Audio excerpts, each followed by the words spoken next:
President Trump doubling down on his calls for U.S. allies to step up their military spending during a meeting with the NATO Secretary General at the White House today. Take a listen.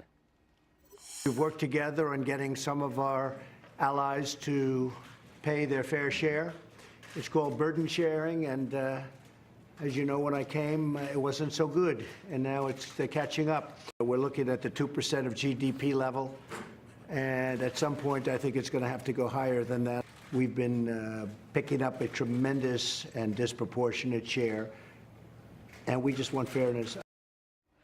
So joining us now is Peter Brookes from the Heritage Foundation. He is also a former Deputy Assistant Secretary of Defense. Thank you so much for joining us. Good to be here. What do you make of this back and forth today? I think it's good. I think that, the President and Secretary General Stoltenberg get along. I think, and we've seen progress in terms of burden sharing, which the President is right about.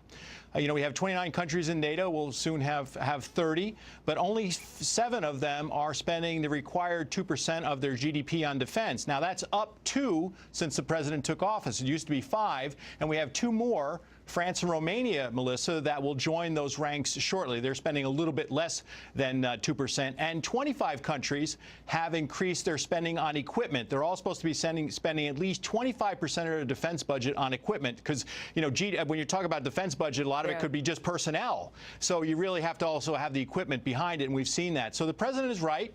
I think we've had progress under this Secretary General. They've just extended his term for 2 more years. So I think things are looking positive. Yeah, there was a lot of blanching and gnashing of teeth, when the President stood there at NATO and called others out. And, all of his critics said that he really disrespected NATO. Now you have the first Secretary General ever coming to address Congress. Yeah. What does this tell you about the relationship between the U.S. and this group?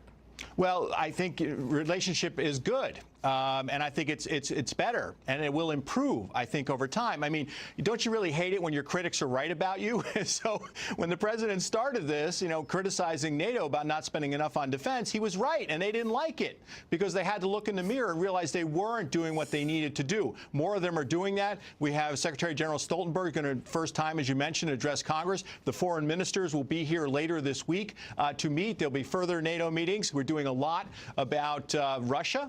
There's a lot of issues to talk about, in terms of everything from terrorism, Afghanistan, to the Black Sea, to Ukraine. So this is a very important alliance. It's been around for 70 years, and I would say it's probably the most successful defense alliance in the history of humankind. What do you think he's going to say in front of Congress tomorrow, and what does he need to achieve? What's the point?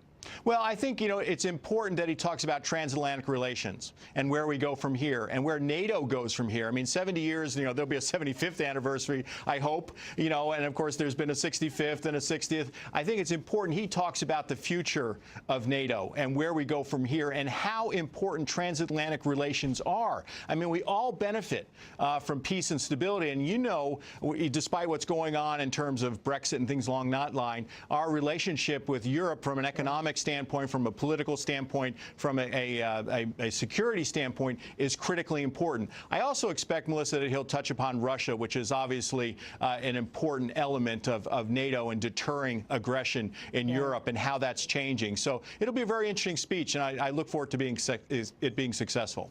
Peter Brookes, thank you. Good stuff. Thank you. Always helpful. Yeah, he absolutely is.